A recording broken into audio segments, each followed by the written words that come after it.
Willkommen zum Podcast Bis zum letzten Atemzug.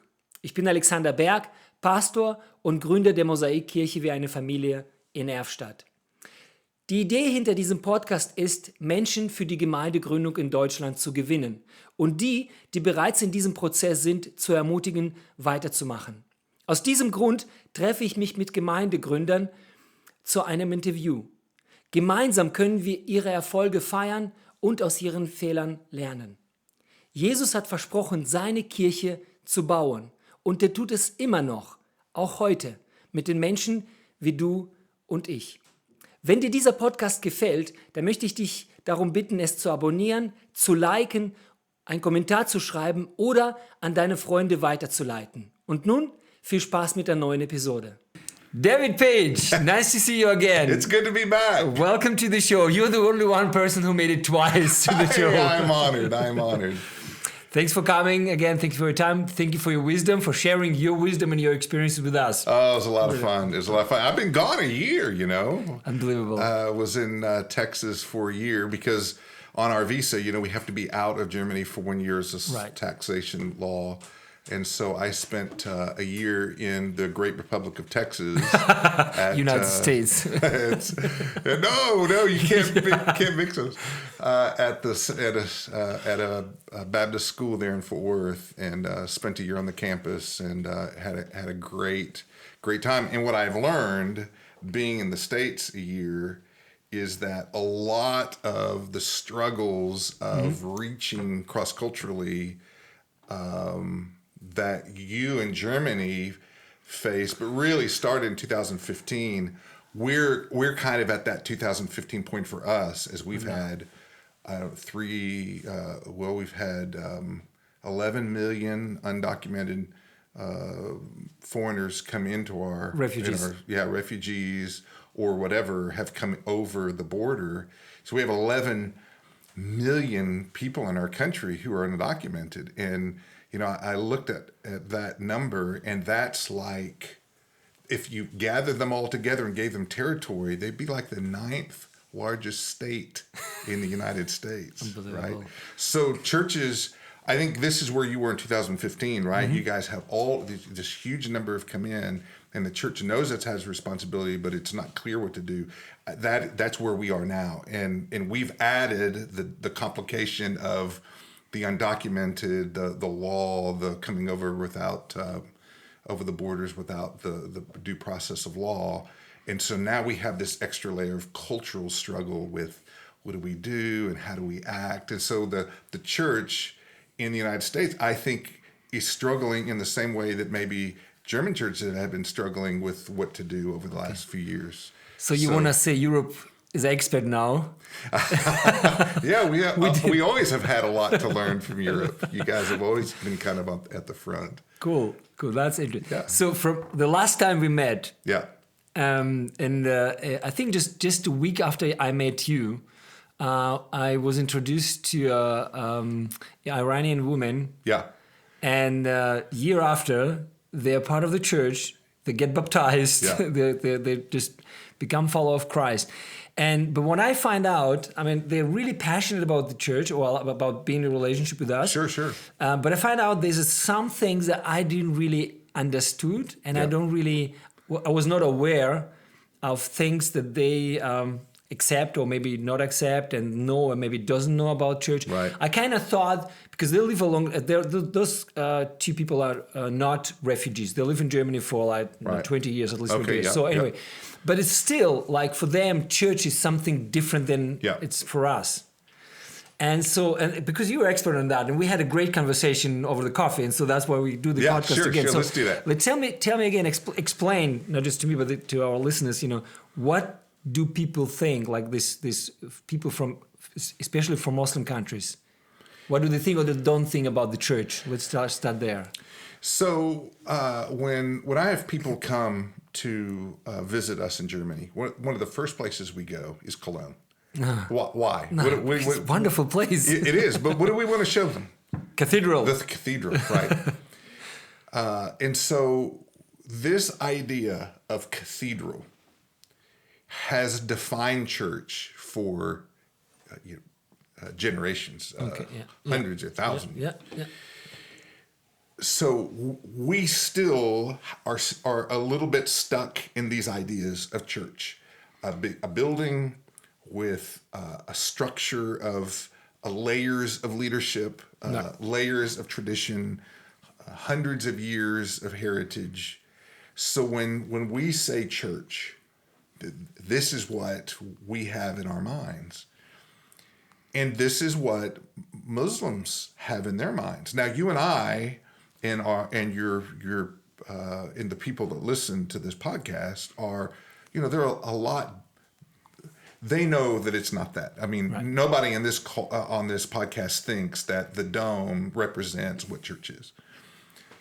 But that's because you and I the Bible has shaped us theologically about the way we view church. So if you said to anybody, is church a building? No, nobody on this podcast is going to say yes, right? But that's not true about Muslims. Muslims are shaped by the way they've seen church portrayed in European culture, in media. That's how they think about church. So you have to uneducate your Muslim friends about what it means to be a part of the church. So that's part of it. The culture and the heritage of Europe has shaped the way Muslims see the church, and so pastors and so forth. When they become Christians, they bring that with them. Okay. They have that same baggage of what it means to be a church. So if you say to a Muslim, "Hey, do you want to start a church?" That's what they think. Oh, you mean go out there, build a building and have layers of staff and, all these layers of tradition and structure. That's the kind of picture that they have. Okay. And so they strive for these kind of ideals. And we both know that's not the kind of things that when we say church planting amongst Muslims, that is not what we mean. We don't mean let's transfer all of these kind of Western heritage traditions and structures and impose it on a Muslim. So that's the first complication you have. Another complication you have is the cultural expectations of community. Okay. So I think when you compare Western concepts of community, like, say, for example, hospitality, and you lay that against a Persian or an Arab, you just came back from Dubai, right? Yeah. There's no comparison, right? They crush us, right, in hospitality, right? And what we have as rules for hospitality is not anywhere close to the layers of rules they have in their own ideas of hospitality and community. Right. And it's shaped so different in the East than it is in the West. So here they've got, and I would contend that their expectations of community and hospitality are much closely aligned to the Bible than ours are. Amen. Yeah? Amen. So here they come with these really biblical ideas that are more aligned to the Bible. Here they come into community to a German church or an American church. And those expectations of what it means to be in community, what it means to have hospitality, they are not met even close. And there's a huge disappointment that comes with a Muslim. Brother, remember, if a German comes to faith and joins a church, there may be some measure of disassociation from his family, maybe. Mm-hmm. But when a Muslim comes to faith, he will likely lose his family. So you get an Afghan guy that says, I'm going to follow Jesus. We have many testimonies of guys that said, well, the family, buried me. They called me, I'm not their son anymore. And they lose their family. And so that has to be replaced. I think this is a biblical directive. This is why the New Testament calls church a family. So you ask Muslims to give up their worldview of how they understand truth from an Islamic perspective, and you ask them to leave their Islamic cultural ideology, and you ask them to adopt a Christian ideology, but you don't provide the community and the family they need to flourish. Yes. Because you haven't, not you, but us, because we as Westerners haven't valued the communal ideas of church. What do we value? Well, we value the structure, we value the facility, we value the knowledge, leadership, the knowledge. I mean, there's so many things that we value, which there's nothing wrong with that. I'm not saying it's bad, but I'm saying that if you neglect Christian community the way the Bible demands, if you neglect those things and you preserve the heritage of the church, the Western church, at the expense of hospitality and community in the ways that the Bible teaches, that you're going to put an enormous barrier and burden on your Muslim converts. And really, they need to see that. I mean, at the beginning, they need to see that the local church has the capacity for community. Is your church willing to say we're your family? Yeah. And if you're dismissed by your earthly family, we'll be that community for you. Are you willing to say that? And when you say that, a lot of Westerners don't know what that means. So there's this cultural community expectation that they have. When you say come to our church, you're saying come join our family, and we even use that language, right? Yeah. So when it's processed through the Eastern mindset, that what they think you say and what you say are often a big miss. So you're going to have to make some cultural adjustments to how you think about hospitality. And in my opinion, those cultural adjustments are biblical adjustments that move us closer to the biblical expectation of being in relationship. Well, that's an interesting point. I think let's process this through because that's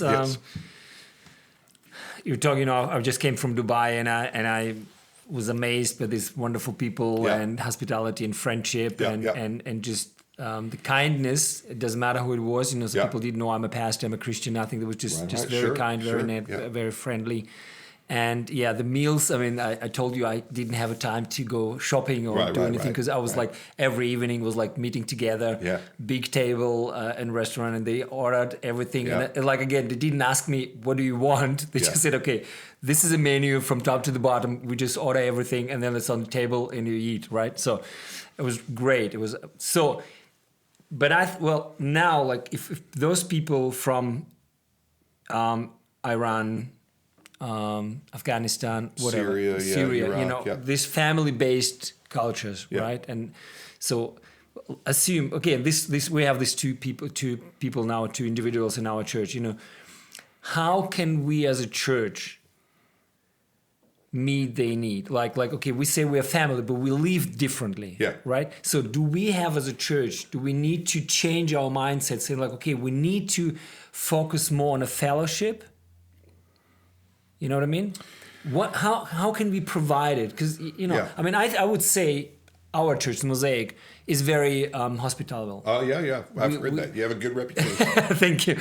And so, but what do we need to change? Is it about as a church we say like we are family, and so we do these gatherings and parties and all kind of things that people feel, or is it more like individual, like saying like I need to open my family, I need to be like close to these people and saying like I will take care of you. You know what I mean? Yeah. What do you think? What do you think? So I can only answer as an American, but I'm gonna test the waters and see. In America,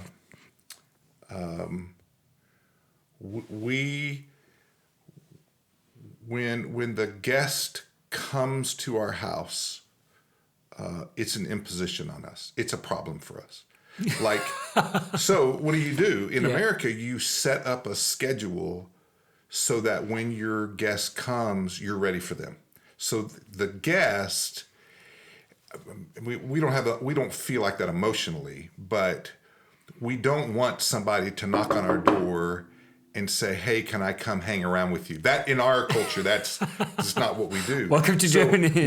We set up appointments. Right. You know? Hey, can we meet together? Okay, well, let me look at my calendar and I'll see what I can fit you in. I've already got this flow of life and I want to insert you. That is the opposite of the way Easterners, Muslims think.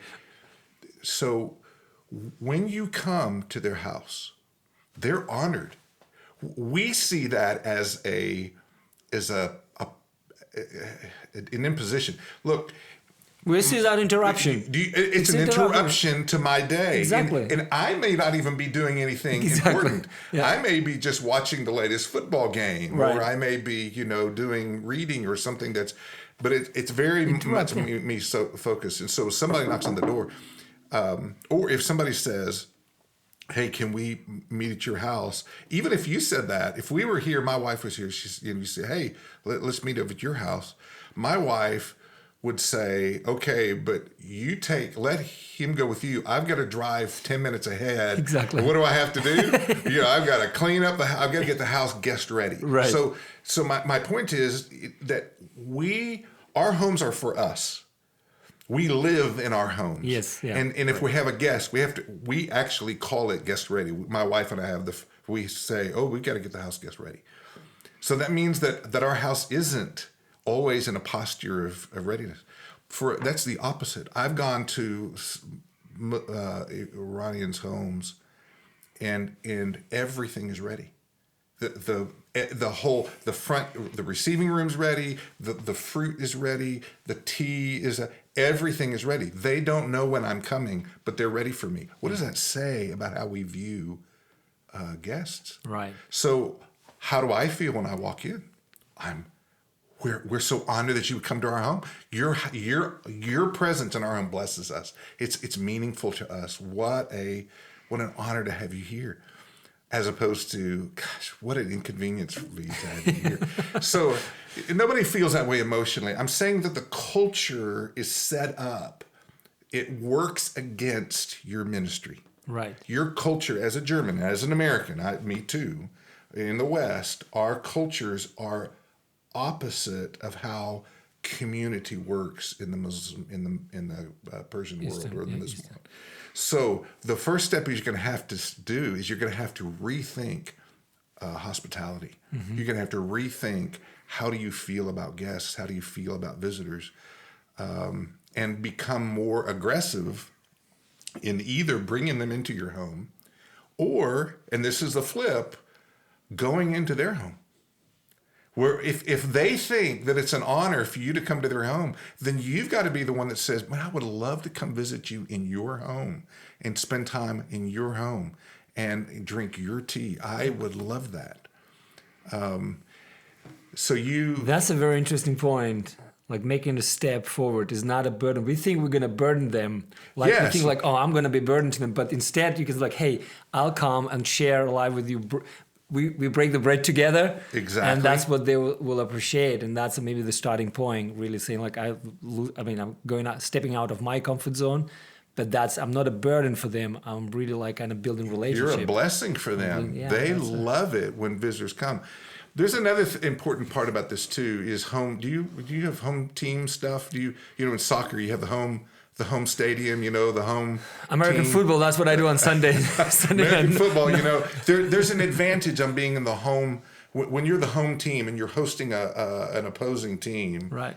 Then there's an advantage because you have your fans, right? You know how the field works for you. Right. You know where all of the details are on your hometown, are in your home for the home team. So the home team has a little bit of an advantage when they're playing a sport. Well, that's true for Muslims too. Is a Muslim doesn't know, did you make your meal for me with pork in the refrigerator? Oh, right. Did Do you have a dog? Is that if I sit in a place where the dog was, is that, what's going to happen? There are a lot of questions that Muslims have about how Westerners work and how Christians work. So they're curious, but there's a little bit of a barrier there. How are you going to receive me? But if you go to their house, you're on their home territory. They can serve you the food that they like. They can serve you in a way that's comfortable for them. And you just remove a barrier. Right. I'm not saying you shouldn't have Persians or Muslims. I think you should have them. But you're going to have to be thoughtful about all of the barriers that you can remove so that relational experience can be better, right? So if you're going to invite them into your home, then you need to say to them, I know that you have a Muslim background. I removed all the pork out of our house. We don't have any pork in our refrigerator. Everything's clean. Or, I put the dog at my neighbor's and whatever. When you go to a Muslim's house, Germans, I think, do this too. You just leave your shoes at the door, so you have some cultural things that match, Right. But there's some cultural things you won't understand. It's easier to manage that in their home. Okay. Right. Okay. So those are the kind of things I would do. For the beginning, I think it's good. The interesting thing is when it goes really deeper, the relationship. We've been living with some Iraqi guys in our neighborhood and in a flat, and they were like came in our house without knocking anymore. They were so close, and that's interesting. Like you mentioned, we had a dog, and it was not a big deal for them. After a while, right, and they knew we have pork, and they knew all the things, but they kind of. Because we get so close, I mean, they really trusted their kids to us, and they brought them in the middle of the night if they needed to leave and let them there. So, so they stepped then forward as well. They kind of crossed the lines and said, "We don't have to ask anytime." If we serve something, because they knew, their kids came for homework, and so they knew if my wife gave them some gummy bears. They were like no, gelatine? I don't know. What to say. There was nothing in it. So they kind of trusted. They knew my wife take care of it. She takes. They concerns. Halal. It's safe. Halal. It's safe. Exactly. So they knew. Okay, we care about this. And this get deeper relationship. I think that's a very important point. Saying if you have other Muslim people or people from these Eastern cultures and they come to your church, the first thing you need to do go their places, and try to build this relationship, then trying to understand and again, we need to ask ourselves as a church, okay, are we really family-based? What does it mean for us? And I think it's always a problem in our society, in our church. We talk about the family. We have this idea of family, but we don't really live it out. In many ways, it's just a name where I think we need to take, we're so busy. That's a problem, right? We're so busy doing church instead of living as a church, saying, okay, all it means to be, it's being together, living together. Not but sharing life together, having time for each other, spending time together, not only spending this Bible study, church on Sunday, and then maybe if you're lucky enough, small group, right? But it is the same, okay, where do I really encounter people in their life, in their private sphere, if you like, and have time. That's right. So that's very interesting. So community, I mean, all of that deals with that is important. I think there's some cultural assumptions that pastors make that need to be adjusted. You said your Persian friends have been in Germany 20 years. So I can't remember if we talked about this last time, but my daughter is an artist. She didn't get that from me, brother. My artistic abilities are horrible. So what's happened? But the best artist I knew when I was a kid was a guy named Ken Cottle. It was one of my best friends. Man, the guy was insane. He could draw anything. In the 4th grade, he taught me how to make faces and how to make airplanes and tanks because we were 4th grade boys. That's what we loved. To this day, that's representative of my drawing. My drawing has not progressed. I turned 60 last Saturday. Oh, so happy birthday! 50 years. I've been a human for 50 years since I had Ken Cottle in 4th grade, and my drawing has not improved in 50 years, even though I'm an adult. So here's the same concept. You have Muslims who are raised with spiritual language that is Arabic. Yeah. It's Persian in some ways, because if they're Persian, then they would have unpacked. But Islam is an Arabic-based language, and so the spiritual language of Islam is Arabic. So you have to learn Arabic in order to be a good Muslim. Right. You have to have some familiarity with it. So that means that a lot of the people in your church, even you said that she's been in Germany 20 years. Well, she's probably like me. She learned spiritual language. All that was kind of all developed when she was growing up. And then you bring her here and she's got to relearn spiritual language in another language, right? Okay. Yeah. So not Persian, which is her comfort language. Arabic was her spiritual language, rooted in Arabic. And then she speaks Persian. And then she speaks German. So that's a lot of filters. Right. And Germany is historically, the theology of Westerners come from this country. I mean, you guys are the theological epicenter, of a spiritual talk, spiritual terminology comes from here. So Germans will have this, look at me, look how great I can draw. Well, yeah, because you've been drawing all this time, but most Muslims are like me, they don't have that kind of long experience. And so my drawing stopped when I was in 4th grade, and I really never developed it. They've had all that experience, but they've really not had a chance to develop their spiritual language. So when they've been to church for 5 years, 6 years, and they speak German, but that's not the same thing. Right. So to disciple in another culture, you really need to lay their comfort language alongside the German language and really help define what those terms are and be able to understand those misconceptions, because they have a language barrier and a cultural barrier, but there's something else too. Right. And that's, they're not going to be, it's not easy in a same culture to admit, to say, I don't really understand this. Nobody's going to stand up and say, hey, would you explain that to me in a public setting? I don't really understand. In fact, this whole thing, I don't understand. Nobody's going to do, well, very rarely does that happen. So in other words, you mean, if we speak of grace, if we speak of freedom, if we speak of shalom, it means something different to them. It can. I laugh. You say freedom. When we lived in another country close to Iran, I would do trainings. We would do trainings once a month. Bring Iranians out, train them in the Bible, and send them back. And for these ladies who were covered in a hijab, right? They're in Iran. They're covered. So when they get off the airplane and they take off the hijab, and it's a shock. I mean, the way they're dressed is so edgy. It's like, whoa. So what do you want to work here for? So they come to this training center for Christian training. And some of the dress, are just like, that is not a Christian appropriate.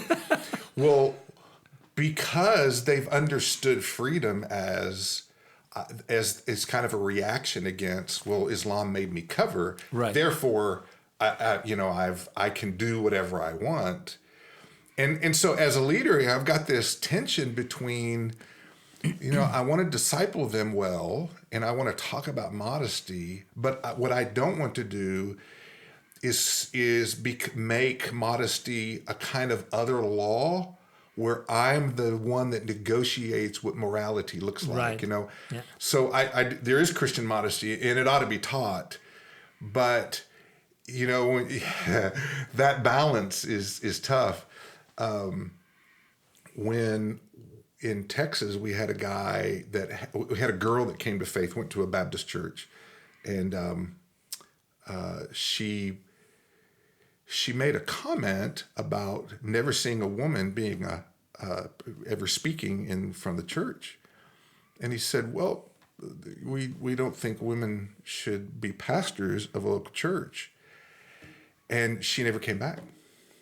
Because her idea of freedom was women could do, everything that they want to do without any restrictions. And, Right. This is not a discussion about women in ministry, Okay. but it's a discussion about freedom and, Right. and how you define freedom in gender, freedom Right. in expression, sexual expression, You're all right. of those things. They don't have the background. And so Right. you have to nurture that in such a way that brings them to freedom in Christ. Right. But that can be complicated if you say to a woman, well, your skirt needs to be, 2 inches below your knee. And, we're going to start using these laws and rules. And then they say, look, that's Islam. I came out of that. Right. I don't want that. Yeah. So, I'm trying to show you that the word freedom culturally has such baggage that you have to be able to negotiate both sides, the freedom in Christ, but also there's still restriction. Well, I think it's a very, very interesting point, and it's a very important point as well. Because, if I spoke to Muslim guys, speaking of mercy, Yeah. they say Allah is merciful. Yes, of course. Right. So, and that's what I mean. It's a different, when we talk about Yes, mercy, it's a completely exactly. different concept of being, what we mean if God is merciful to us. Where Allah is merciful, it's like, yeah, but Allah can say, you go not to that's right. heaven at That's all, right. And I was trying, after our talk over coffee, I tried to talk to one of these women from our church, and I said, okay, let's talk about this. And it was exactly what you said. Yeah. There was different concept. There was Yes. the way of thinking about God and That's church right. was That's right. far away from what the Bible teach. But again, if you read the Bible, let's say this: if you start reading Bible with these people, and now you're an expert. I mean, you've got a lot to do. Don't put your light on the show. So anyway, so where do you start? What would you say? Look, guys, if you start with these people and they want to know Christ, and they come to you and say I don't want to be a Muslim. I try to find out what Christianity. Where do you start? Be practical. Yeah, the tendency, I just can speak from my culture. My cultural tendency is to teach the Bible in a systematic theology sort of way. Okay.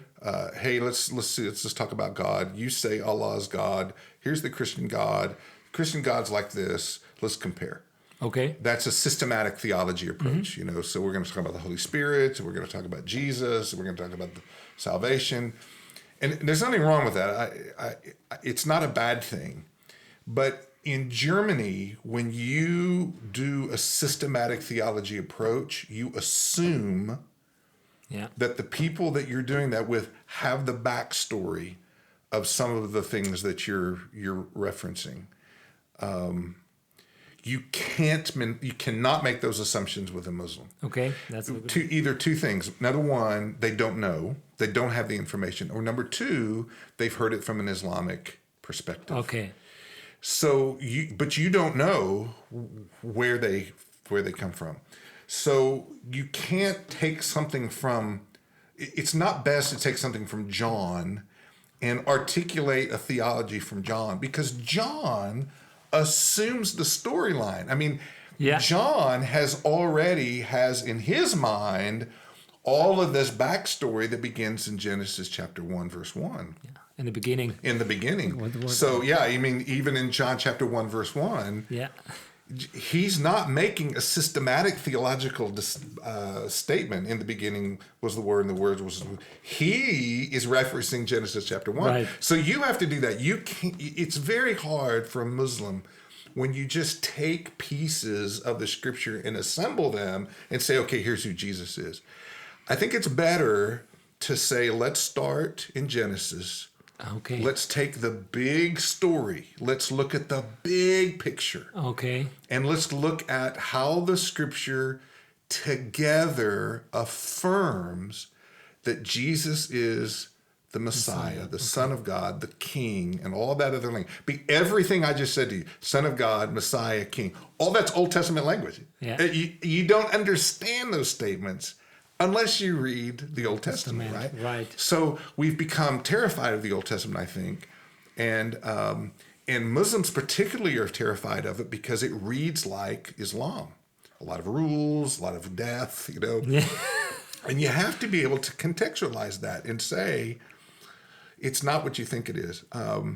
I taught the book of Ruth. I just finished 2 weeks ago to an insider group in Afghanistan. We did it online. And I cannot tell you how many times during the book of Ruth they went, well, that's just like us. That marry the Right. guy marries in order to retain the brothers, and he gives the baby, and all of that to levirate marriage and the giving of the inheritance. Well, that's we do that. I mean, they read Ruth like it was there, like Right. they understood that much better than we do. Yeah. So you have an advantage in reaching Muslims by starting in the Old Testament and building a case for Christ from there. Amazing. I think that's amazing. That's a very good idea.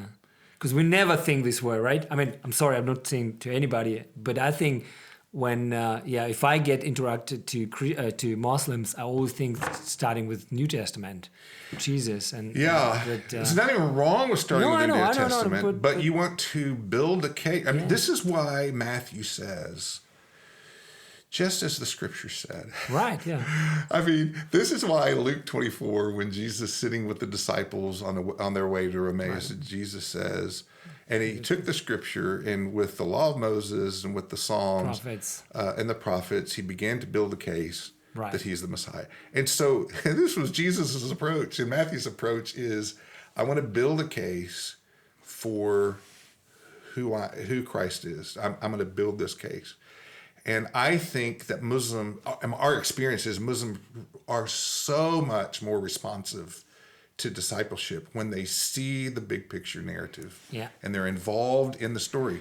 So that's our approach. Yeah. And I think the one thing I learned again in Dubai as well, I was talking to one of the pastors from India and Pakistan, and they said, the interesting thing is we're not living in a culture where people don't believe in God. Right.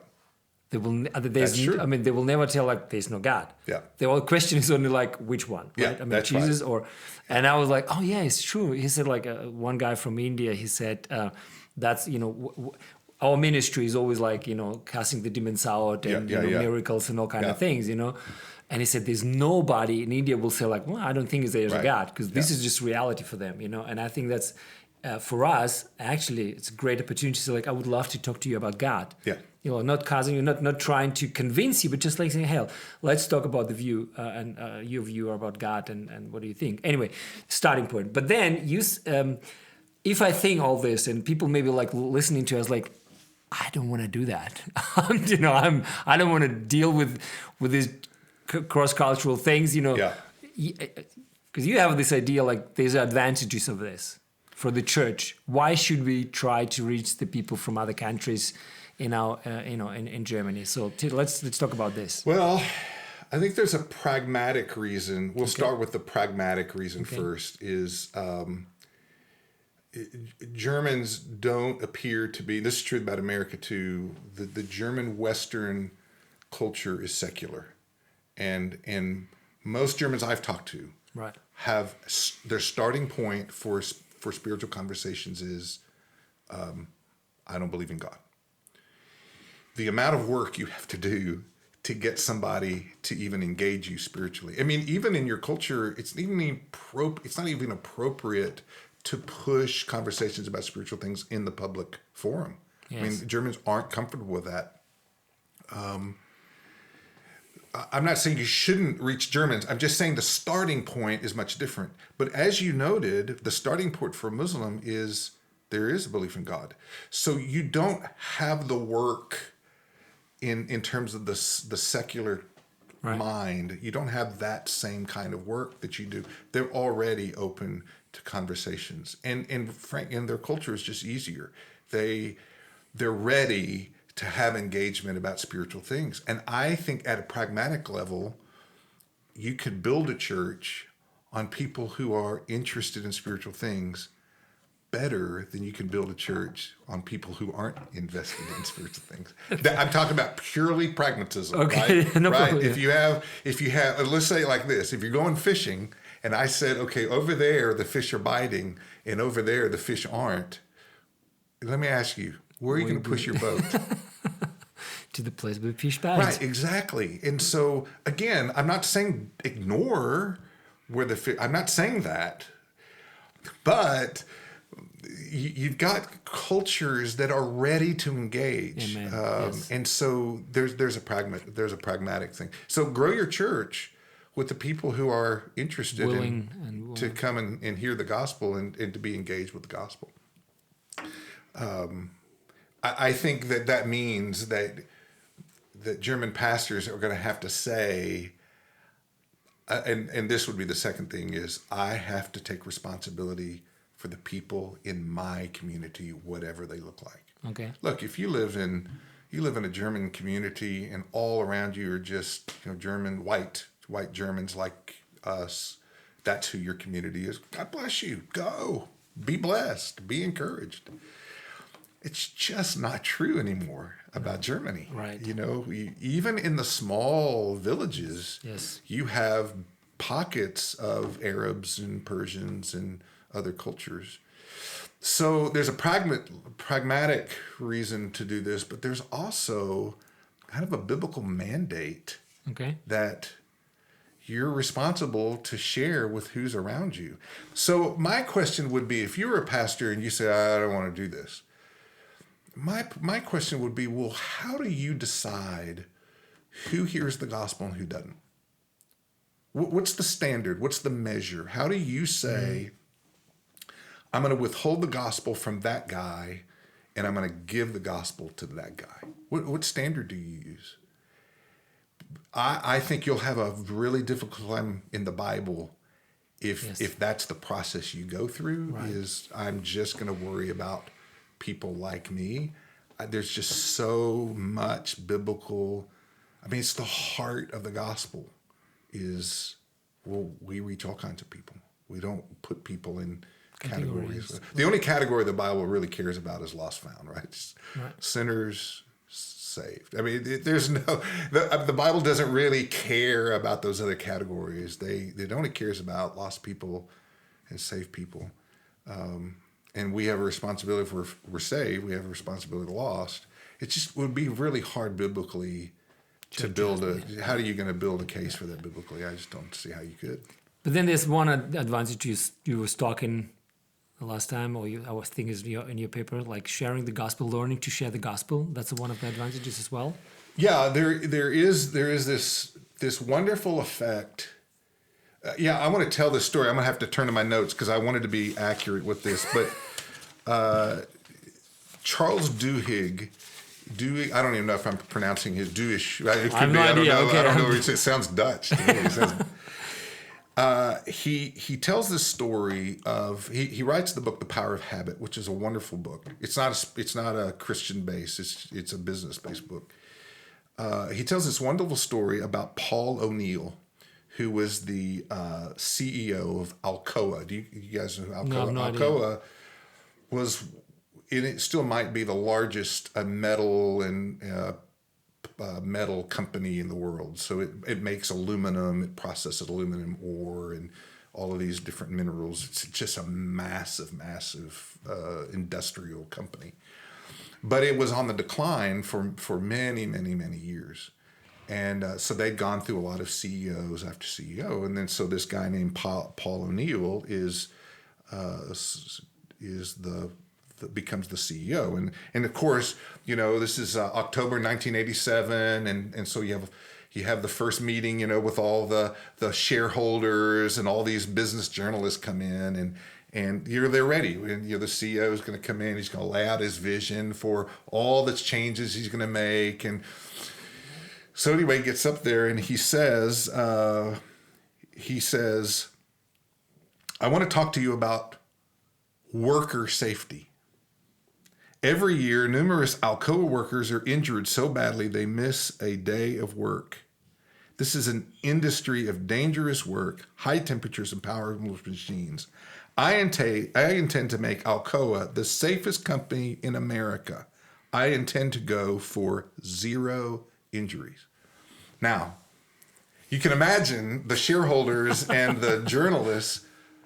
What about the company debt? What about the change of market? What about market share? They have all these business categories. Right. And so people began to ask these questions. What about these categories of business? And he said, if you want to understand, he says this, if you want to understand how Alcoa is doing, you need to look at our workplace safety figures. Safety will be the indicator that we are making progress and changing our habits in the entire institution. That is how we should be judged. Well, nobody thought this was a good idea. Safety, right. Come on. You use people. So they called him crazy. But here's what happened. Safety was the platform for greater change. Of course. So, looks like.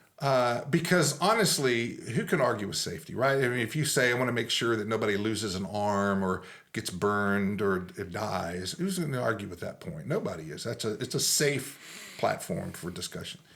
So here's what happened is as people began to have injuries on the job or there were safety problems, he'd ask the question, well, what do you think we ought to do to solve that? Well, we need to upgrade our equipment because this equipment is safe. We have better equipment. Oh, we should do that. So in the name of safety, let's go buy better equipment. Oh, what about communication? I mean, really, if we had better communication, we would have a say, if you want a safer environment, let's talk about communication, and then let's upgrade our communication. So it never was about the structure. It was always about safety, but because of their commitment to safety and because safety has so many touch points, right. We say in America, I don't know if you have this, when the tide rises, all the ships come up too. So as safety rose, all the other boats rose too. The production and the amount of healthcare they spent began to decline, and people on the job and training. And all of a sudden, Alcoa, in a year, they turned it around, and for 20 years, they became one of the most highly profitable businesses. So I use this story. It's kind of a long story, but I use this story because it's the same for evangelism. If you make evangelism the safety, if you say this is the platform, think about if you said we're going to be an evangelism church, we're going to share the gospel. Think about how much touch points that would make. What would it change in your church if you just said we're going to make sure that people who die and go to an eternal life without Jesus, we're going to change that. How would that change the other parts of your church ministry in your own church? Right. You think about, well, we're going to have some lessons about how to share the gospel. And that means you're going to have to know better of the gospel, and you're going to have to know the Bible better, and you're going to have to go talk to people. And that means we're going to have event. And it's just, it's the platform is evangelism, but think about how that would change everything. Influence. If you just make commitments. So when you say to a German, go out there and share the gospel cross-culturally, well, now they're going to have to refine how they understand the gospel. You can't add all that other stuff. You can't use words like righteousness and justification, and you can't use all that. You have to explain it in ways that cross-cultural people can understand. That means you're going to simplify it, and that simplification of the gospel makes it easier to distribute, easier for you to give that out.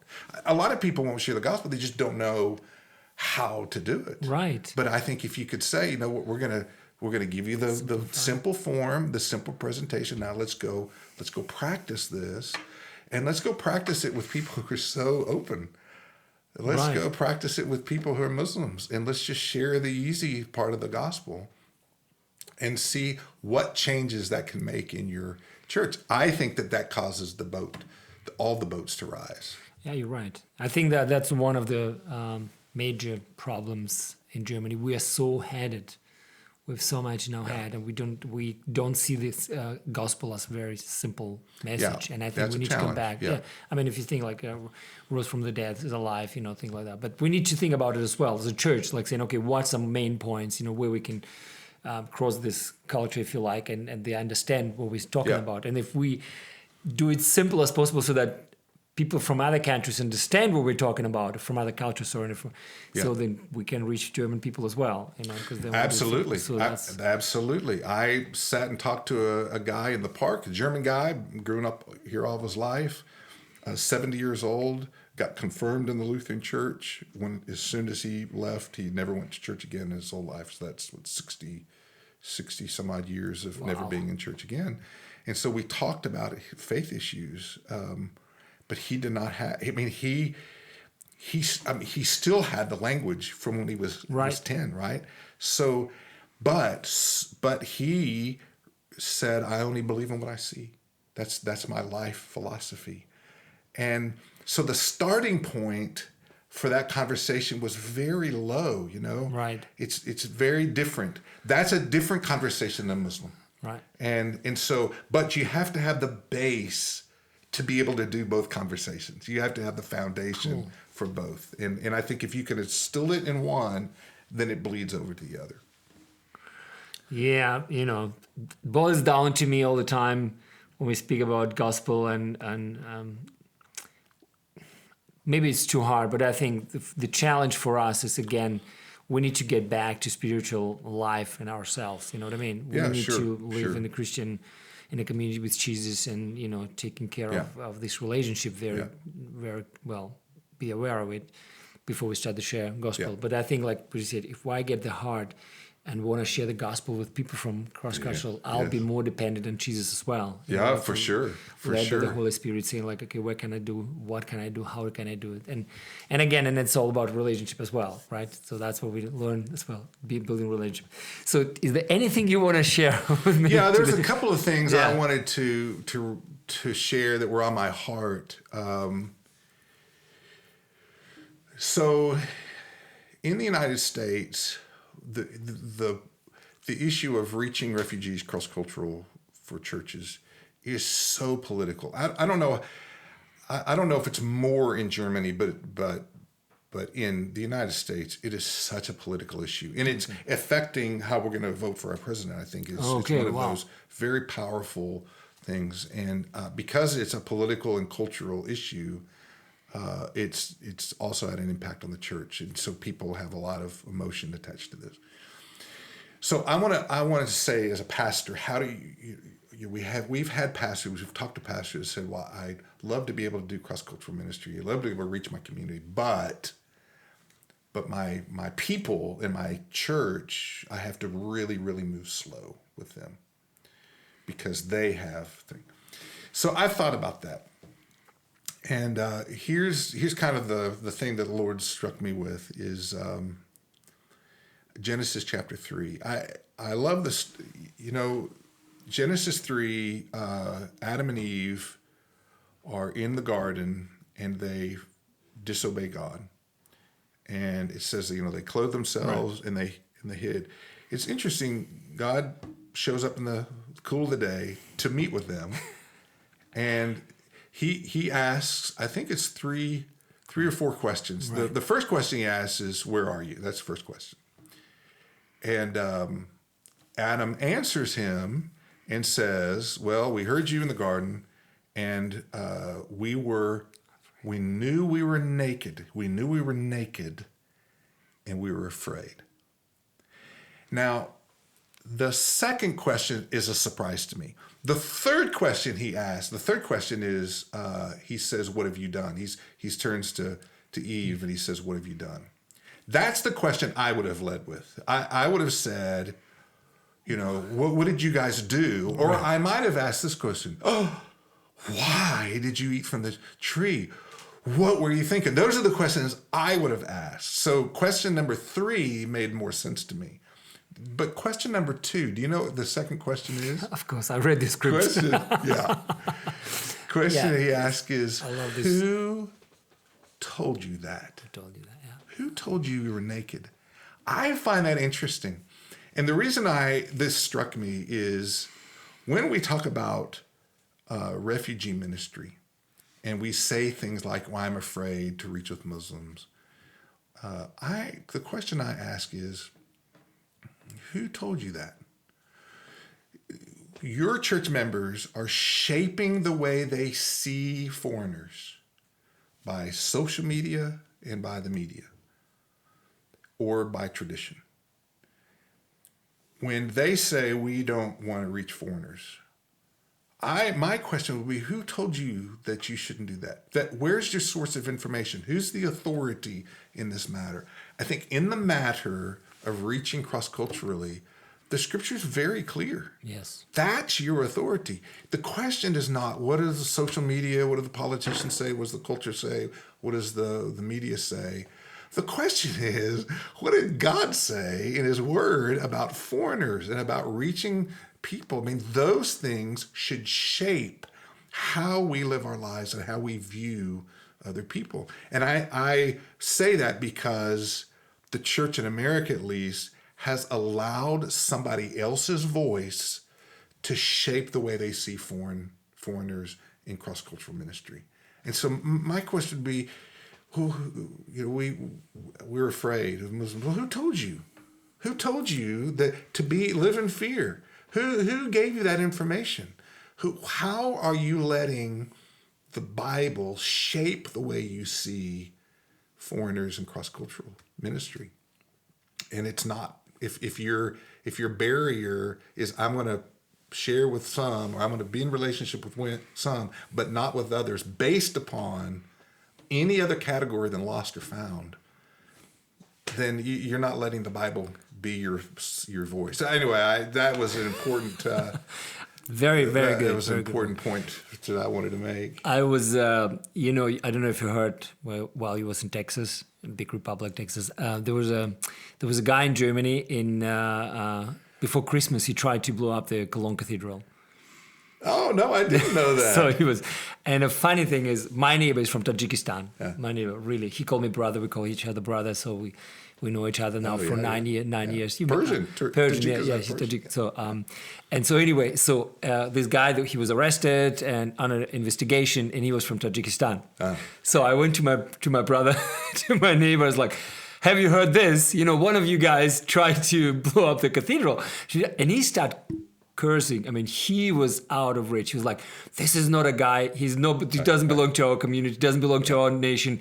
He's a stupid. He was really upset about this, and he was apologizing. Yeah. And that was a really interesting moment for me, seeing like we think there will be like, cheering up, or I don't know, trying to, like kind of have a sympathy for that. Yeah. But this, my neighbor, he was really ashamed. Yeah.